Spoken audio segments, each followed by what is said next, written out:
মিষ্টি রোদের হাতছানি। লিখেছেন ইসরাত জাহান এরিনা। পর্ব সংখ্যা 34।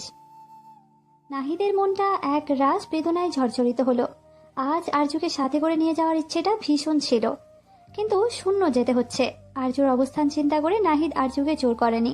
নাহিদ কখনোই আরজুকে কোনো বিষয়ে জোর করেনি।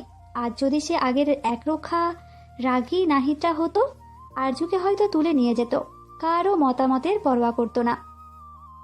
কিন্তু সেই নাহিদ আজ বর্তমান নাহিদ হওয়ার পেছনে একমাত্র কারণ ছিল তার প্রিয়তমা। নাহিদ কয়েক পলক আরজুর দিকে গম্ভীর দৃষ্টি নিক্ষেপ করে গাড়িতে উঠে বসল। গাড়িতে বসে বুক ভরে নিঃশ্বাস নিল। গাড়িতে বসেই সে আসফিকে দিয়ে ঘরের সবকিছু ফার্নিচার আর আরজুর জন্য বেশ কিছু শপিং করতে বলল।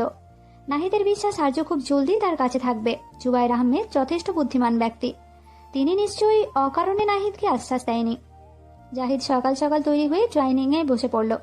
পাশেই তার ছোট বোন জেরিন নাস্তা করছে, অন্য পাশে নীতি বসে টোস্টে কামড় বসাচ্ছে। নীতি তার চাচাতো বোন, তারা সমবয়সী। ভীষণ স্মার্ট আর স্বাস্থ্য সচেতন সে। দেখতে মাশাআল্লাহ ভীষণ সুন্দর। নিজেকে মেনটেন করে রাখতে বেশ ভালোবাসে, সোশ্যাল মিডিয়াতেও বেশ অ্যাক্টিভ। কিন্তু মেয়েটার মধ্যে প্রচুর অহংকার, সেটা রূপের নাকি প্রতিপত্তির জাহিদ জানে না।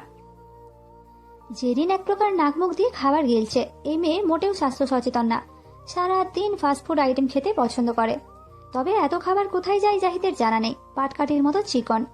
জাহিদ হেসে জেরিনকে বলল, এই তোরা এমন অবস্থা কেন বলতো? বুলেটের গতিতে দৌড়াচ্ছিস কেন?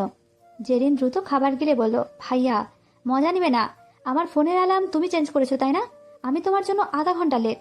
জাহিদ প্লেটে খাবার তুলতে তুলতে বলল, সামনে পরীক্ষা রেখে তুই রাত 2টায় অনলাইনে ঘুরিস, তোর মাথা ফাটায়নি এটাই বেশি।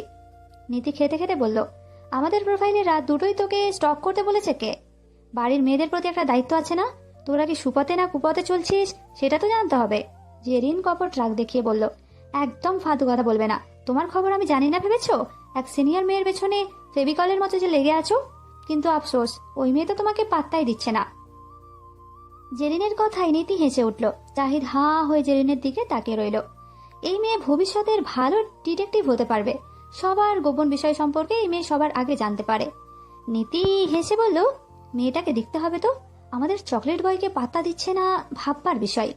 তখনই জাহিদের মা টেবিলে এসে বসলেন। তার ছায়া গায়ে আভিজাত্যের ছোঁয়া বিদ্যমান। গায়ে চড়ানো দামি মসলিন শাড়ি যা তার সৌন্দর্যকে দ্বিগুণ বাড়িয়ে দিয়েছে। নারীটির মুখে রয়েছে গাম্ভীর্যতা। জাহিদ চোখ গরম করে জেরিনকে হুঁশিয়ারি দিয়ে দিল, মাকে কিছু বললে তোর খবর আছে। জেরিন মুখ ভেঙচে খাওয়াই মন দিল। জাহিদের মা বললেন, জেরিন ঠিক মতো খাও, ক্লাসে লেট হলে সমস্যা নেই, দরকার পড়লে তোমার জন্য আবার ক্লাস রিপিট করবে। জেরিন খাওয়া শেষ করে দ্রুত চেয়ার ছেড়ে দাঁড়িয়ে বলল, তার কোনো প্রয়োজন নেই মম, আমি রুলস মোতাবেক চলতে চাই, আমার জন্য রুলস বদলে যাক এমনটা চাই না। ওকে আসি মম, বলেই মায়ের গায়ে আলতো চুমু খেয়ে বেরিয়ে গেল।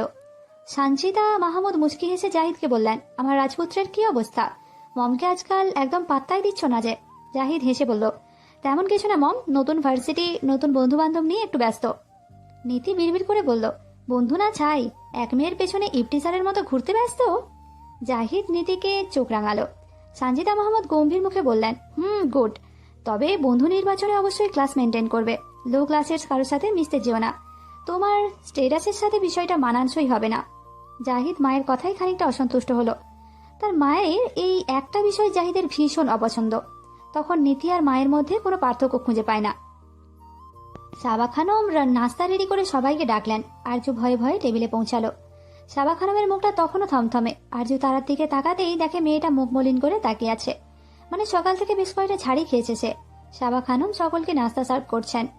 জুবাইর আহমেদ নিজেও সাবা খানমের মুড বুঝতে পারছে না। আরজু নাস্তা দিয়ে নাড়াচাড়া করছে, খাবার তার গলা দিয়ে নামছেই না। অনেকক্ষণ নীরবতার পর সাবা খানম অবনীকে উদ্দেশ্য করে বললেন, অবনী বলে দিস, কেউ যদি ভেবে থাকে বাসা থেকে বেরিয়ে গেলেই লেখাপড়া চাঙ্গে তুলে ঘুরবে তাহলে যেন ভুলে যায়। এমনটা হলে আমি কাউকে ছেড়ে কথা বলবো না। খালামণির কথায় আরজু অবাক হয়ে জুবাইর আহমেদের দিকে তাকালো। তিনি মুচকি হেসে সামান্য মাথা ঝাঁকালেন। আরজু সেদিকে তাকিয়ে ঠোঁট উল্টে ফুপিয়ে কেঁদে উঠল। সেই কান্না কষ্টের নাকি সুখের অবনী ঠাকুর করতে পারল না, শুধু বুঝতে পারলো তার আরজু আপু খুব জলদি তার নেতা সাহেবের কাছে চলে যাবে। তার মা নীরব সম্মতি প্রকাশ করেছে। অবনীর দু চোখ মুহূর্তেই ভিজে উঠল। আরজু আপুকে ছাড়া কি করে থাকবে? পর মুহূর্তেই নিজেকে সামলালো। দিন শেষে আরজু আপু নিজের ভালোবাসাকে নিজের করে পাচ্ছে, এই খুশিতে ওই নিশান বেটাকে একটা জোরসে চুমু খেতে মন চাইছে। এই সিটির মেয়র তার দুলাভাই, ইস, ব্যাপারটা দারুণ হবে। ভার্সিটিতে ঢুকতেই আজ আর্যুর কেমন অদ্ভুত লাগছে। সচরাচর শুভর সাথে আসা হয়, কিন্তু দুদিন যাবৎ শুভ তার কোনো কল রিসিভ করছে না। শুভর এই এড়িয়ে চলা আর্যুর কোমল হৃদয়ে খুব পীড়া জাগাচ্ছে। আর্য দীর্ঘ শ্বাস ফেলল। গলা শুকিয়ে কাঠ হয়ে গেছে, ঠান্ডা কিছু গলায় ঢালতে হবে, তাই ক্যান্টিনে চলে আসলো আর কি। ক্যান্টিনের দরজার কাছে আসতেই দূরের চেয়ারে শুভকে দেখতে পেল। পেছন থেকেই আর্য বেশ ভোরে বুঝে গেল এটা শুভ। পাশে রামিম, সাবিহা আর ফুয়াদ বসে আছে। আর্য শুভর মুখোমুখি হতে ভয় পাচ্ছে, পাগলটা নিশ্চয়ই ক্ষেপে আছে। আর্য ধীর পায়ে টেবিলের কাছে পৌঁছালো। ফুয়াদ তখন কিছু একটা বলছিল। আর্যকে দেখে থেমে গেল। শুভ পিছনে না ফিরেও বুঝতে পারলো পেছনের মানুষটিকে। এত বছরে আর্যর গায়ের পারফিউম শুভর মুখস্থ হয়ে গেছে। শুভ নিজের ওষ্ঠ দাঁত দিয়ে চেপে ধরে নিজেকে সামলালো। শুভ হাতের আধ খাওয়া চায়ের কাপ টেবিলে রাখলো। আর্য ঠিক শুভর পাশের চেয়ারটায় এসে বসে পড়েছে। শুভ তার দৃষ্টি আশেপাশে বুলালো, চোখ জোড়া ভীষণ জ্বলছে। আর্যর দিকে সে তাকাবে না, বুকের তাজা ক্ষততে এখনো রক্তক্ষরণ বন্ধ হয়নি। আর্যর দিকে তাকানোর মতো কঠিন কাজ শুভ আর করতে চায় না। আর্য থমকে শুভর দিকে তাকিয়ে রইল। চঞ্চল শুভ্র মুখখানা মলিন হয়ে আছে, চোখের নিচে কেমন কালো হয়ে গেছে। আর্যুর বুকটা ধক করে উঠল। শুভর মলিন মুখটা আর্যুর বুকে তীব্র ব্যথা সৃষ্টি করছে। শুভর খোঁচা খোঁচা দাড়ি দিয়ে সারা মুখ ভর্তি, মনে হচ্ছে কত দিন ধরে শেভ করে না। আর্যুর চোখ পড়ল শুভর ঠোঁটের কোণে, হালকা কালচে হয়ে আছে। শুভ বুঝতে পারল না এটা কিসের দাগ। শুভকে এতটা বিশ্বস্ত অবস্থায় আগে কখনো আর্য দেখেনি। আর্য শুকনো ঢোক গিলে শুভর চিবুকে যেই স্পর্শ করতে যাবে অমনি শুভ দাঁড়িয়ে গেল। টেবিল থেকে ব্যাগ তুলে নিয়ে কাঁধে তুলে নিল আর গম্ভীর স্বরে রামিমের উদ্দেশ্যে বলল, আমার কাজ আছে, আজ ক্লাস করব না, তুই আমার নোটসগুলো কপি করে রাখিস। বলেই শুভ সেখান থেকে বেরিয়ে আসলো। ক্যান্টিন থেকে বেরিয়ে শুভ সোজা হাঁটতে লাগলো। সামনের সবকিছুই ঝাপসা লাগছে। শুভ খেয়াল করলো তার গাল বেয়ে তরল কিছু নেমে যাচ্ছে। শুভ দ্রুত হাতের উল্টো পিঠে সেই তরল পদার্থ মুছে নিল।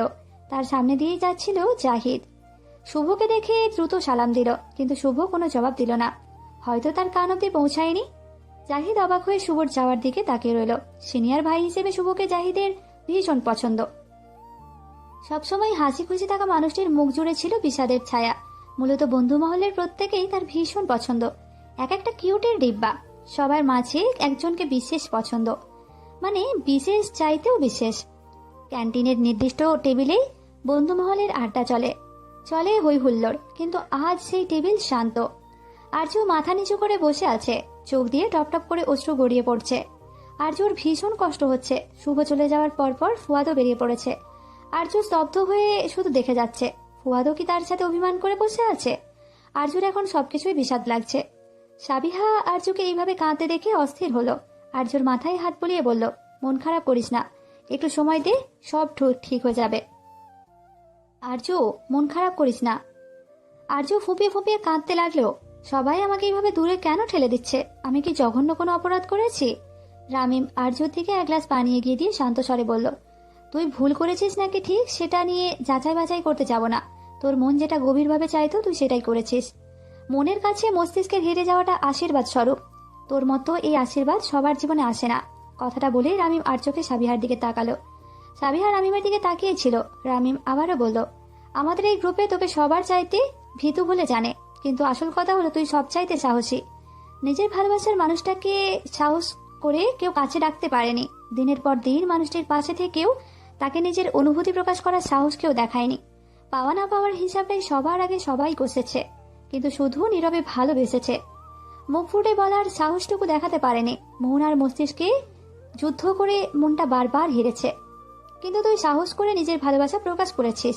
এত দূরত্বের মাঝেও এমন একজন মানুষকে নিজের ভালোবাসায় ব্যক্ত করেছিস যার সামনে দাঁড়ানোর সাহস আমরা দেখাতে পারবো না। একটা দুর্লভ অসম্ভব ভালোবাসাকে নিজের করে নিতে পারার মতো মেয়েটা আর যাই হোক দুর্বল না। তুই যা করেছিস ঠিক করেছিস। এখন তোর ডিসিশনে কে খুশি হলেও কে দুঃখ বলে সেটা হিসাব করতে যাস না। শুধু মনে রাখিস, ভালোবাসার মানুষটাকে নিজের করে পাওয়ার ভাগ্যটা সবার থাকে না, কিন্তু সেই ভাগ্য তুই নিজে ক্রিয়েট করে নিতে পেরেছিস। তাই পারিপার্শ্বিক চিন্তাকে সাইডে রেখে নিজের নতুন জীবন শুরু কর। আর্য মনোযোগ দিয়ে রামিমের কথা শুনছিল। আর্য ভেবেছে রামিম নিজের আর সাবিহার বিষয় নিয়ে কথাগুলো বলেছে, কিন্তু রামিমের কথার মূল বিষয়টি ধরতে পারেনি। তবে এটা বুঝলো রামিম তার সিদ্ধান্তকে পজিটিভ ভাবে নিয়েছে। সাবিহা অসহায় দৃষ্টিতে রামিমের কথাগুলো শুনছিল। রামিমের বলা প্রতিটি কথার তাৎপর্য সাবিহা বুঝতে পারছে।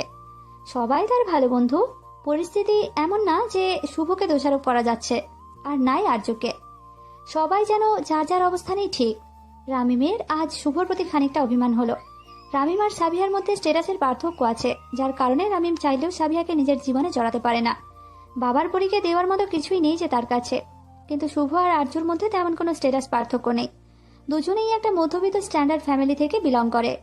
ছোটবেলা থেকে একসাথে বড় হয়েছে তারা। নিজেদের জেনেছে বুঝেছে। আর্য কেমন চটপটে অশান্ত সেটা শুভ ভালো করেই জানে। শুভ নিজেও সবসময় বন্ধু সুলভ আচরণ করে এসেছে। নিজের মনের হাল আকার ইঙ্গিতেও আর্যকে বুঝতে দেয়নি। আর্য যেহেতু শুভর অনুভূতি বুঝতে পারছিল না, তখন শুভর আর্যকে খোলাখুলি সবটা বলা প্রয়োজন ছিল। রামিমের বিশ্বাস, নাহিদ স্যার আর্যর জীবনে আসার পূর্বেই যদি শুভ নিজেকে মেলে ধরত, আর্য কোনো দিন শুভকে ফিরিয়ে দিত না। শুভকে নিয়ে অন্যভাবে ভাবতে শুরু করত। মনের কুঠিরে শুভর জন্য ভালোবাসার বীজ বপন করত। খানিকক্ষণ পর যারা আসলো। আর্যুর ফোলা ফোলা লাল চোখ দেখে অস্থির হয়ে বলল, তোর এই অবস্থা কেন? আবার কেঁদেছিস নাকি? মুখটা এমন রেড চেরি হয়ে আছে কেন তোর? আর্য কিছু বলল না। সাবিহা যারাকে সবটা বলতে যারা শুভর ওপর ভীষণ রেগে বলল, ওই শালার মাথায় সমস্যা হয়েছে, বাঁশ দিয়ে না মাথায় একটা বাড়ি মারলে ঠিক হয়ে যাবে। এই বেকুব আর্য এমন কি করে ফেলেছে? হ্যাঁ, সামান্য তো একটু বিয়েই করেছে, চিকেন রোস্ট খেতে পারেনি বলে এত রাগ কিসের? আমিও তো খাইতে পারি নাই। এই আর্য নেতা জিজুকে বলে ওই দুই খাদককে আচ্ছা মতো চিকেন রোস্ট খাওয়াতে বলবি, যাতে ওই ছাগল দুটোর পেট ফেটে যায়। বাইদাবে আমাকেও একটুখানি ট্রিট দিতে ভুলিস না জানো। যারার কথায় রামিম সাবিহা দুজনেই হেসে উঠল। আর্য নিজেও মুচকি হাসলো। আর্য নাক টেনে বলল, রিমির কি হয়েছে বলতো? দুদিন যাবৎ ভার্সিটিতে আসছে না কেন? ও কি অসুস্থ? সাবিহা স্যান্ডউইচে কামড় বসাতে বসাতে বলল, আজ সকালে কল করেছিলাম, বললো তো আসবে, কিন্তু এখনো এলো না। রিমি আসলো ক্লাস শুরু হওয়ার ঠিক 5 মিনিট আগে। চুপচাপ থাকা কিউট চশমা পরা মেয়েটার মুখখানাও মলিন। রিমি তাদের দেখে সামান্য হাসার চেষ্টা করছে, কিন্তু তার মিথ্যা হাসি তাদের ধরতে সময় লাগলো না। রিমি আশেপাশে চোখ বলিয়ে শুভকে খুঁজল, কিন্তু শুভ বা ফুয়াদ কাউকেই দেখতে পেল না। যারা রিমিকে কনুই দিয়ে খোঁজা মেরে বলল, তোরও কি কাঙালি ভোজ খেতে না পারার জন্য মন খারাপ নাকি? রিমি কিছুই বুঝতে না পেরে অবাক হয়ে তাকিয়ে রইল। যারা বিরক্ত হয়ে বিড়বিড় করতে করতে বলল, সব কাঙালের দল নিয়ে ঘুরতেছি, আমার ভবিষ্যৎ জামাইয়ের পকেট ফাঁকা করতে এরা 1 মিনিটও ভাববে না। ক্লাস শেষ করে যে যার মতো বাসায় ফিরতে লাগলো। যারা ভার্সিটি গেট থেকে বের হতেই জাহিদের মুখোমুখি হয়। জাহিদ পকেটে হাত গুজে দাঁড়িয়েছিল। যারা জানে এই বদমাস তার জন্যই দাঁড়িয়ে আছে। যারা দেখে জাহিদ মিষ্টি হেসে হেসে বলল, কি অবাক কাণ্ড, আপনার সাথে আবার দেখা হয়ে গেল। দেখেছেন, ডেস্টিনি আমাদের বারবার মিলিয়ে দিচ্ছে। যারা বুকে 2 হাত গুঁজে দাঁড়িয়ে মাথা সামান্য হেলিয়ে ভাব নিয়ে বলল, ডেস্টিনি? আচ্ছা, তা এই ডেস্টিনি লিখছে কে? তুমি? আমি লিখলে আপনি এতক্ষণে আমার বাহু ডোরে বন্দি থাকতেন। জাহিদের কথাই যারা থতমত খেয়ে যায়।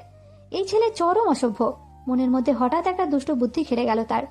যারা বেশ ঝাঁঝালো ভাবে বলল, এই সিটির সবচাইতে পাওয়ারফুল লোকের সাথে আমার উঠা বসা আছে। একবার তার কানে তোমার মতো ফাজিলের নাম ঢুকিয়ে দিলেই কেল্লা ফতে, পিটিয়ে না হাড়গোড় ভেঙে দেবে। জাহিদ যারার খানিকটা কাছে এসে দাঁড়ালো। জাহিদের গায়ের করা পারফিউমের ঘ্রাণ যারা নাকে আসতে লাগলো। যারা চোখ বুঝে আবার নিঃশ্বাস নিল। কোন ব্র্যান্ডের পারফিউম এটা? জাহিদ যারার কাছাকাছি এসে ফিসফিসিয়ে বলল, আপনার ওই পাওয়ারফুল লোকদের আমি পকেটে নিয়ে ঘুরি, তবে একটা কথা জানেন, আমার সামান্যতম আঘাত লাগলে আপনি নিজেই ক্ষতবিক্ষত হবেন। কেন হবেন সেটা নিজেই খুঁজে বের করুন। যারা হাঁ করে জাহিদের কথা শুনছে। এই ছেলের মধ্যে কি কোনো ভয় ডর নেই? রাত তখন প্রায় 8টা। আর্যদের বাসার ডোরবেল বাজতেই অবনী দরজা খুলে দিল। সামনের মানুষটির মিষ্টি মুচকি হাসি দেখে অবনী বিমোহিত হলো। সাদা পাঞ্জাবি পরা লোকটির উজ্জ্বল লোমস, হাতের রোলেক্স ওয়াচ, পাঞ্জাবির হাতা পেশিবহুল বাহুর কোনই অবধি ভাঁজ করা। অবনী হেসে বলল, জিজু, আপনি ভুল প্রফেশনে চলে এসেছেন। আপনাকে তো সিনেমার পর্দায় মানাতো। একদম ড্যাসিং হিরো। নাহিদ হালকা হেসে নিজের গাম্ভীর্যতা বজায় রেখে বলল, শালিকা তো দেখি আমার বউয়ের চাইতে 1 ধাপ উপরে। বউ ব্ল্যাকমেল করে আর শালিকা ফ্লার্ট। অবনী ফিক করে হেসে ফেলল আর বলল, আপুর এই অদম্য সাহসিকতার জন্য সরকারের পক্ষ হতে পুরস্কৃত করা প্রয়োজন। পুরস্কৃত হবে কিনা জানি না, তবে এই দুঃসাহসের জন্য আজকে তোমার আপুকে নিয়ে আমার রাজ্যে পাড়ি জমাবো। অবনী হাসল। বাসায় প্রবেশ করে বসার ঘরের দিকে যেতেই নাহিদ থমকে গেল। হাসি হাসি মুখে চিন্তার ভাঁজ পড়ল। এই মানুষটিকে নাহিদ এই জায়গায় মোটেও আশা করেনি। তিনি আর্যদের বাসায় কেন এসেছেন? আজকের এই পর্বটা কেমন লাগলো অবশ্যই কমেন্টে জানাবেন। ভালো লাগলে লাইক, কমেন্ট আর চ্যানেলটাকে সাবস্ক্রাইব করতে একদম ভুলবেন না।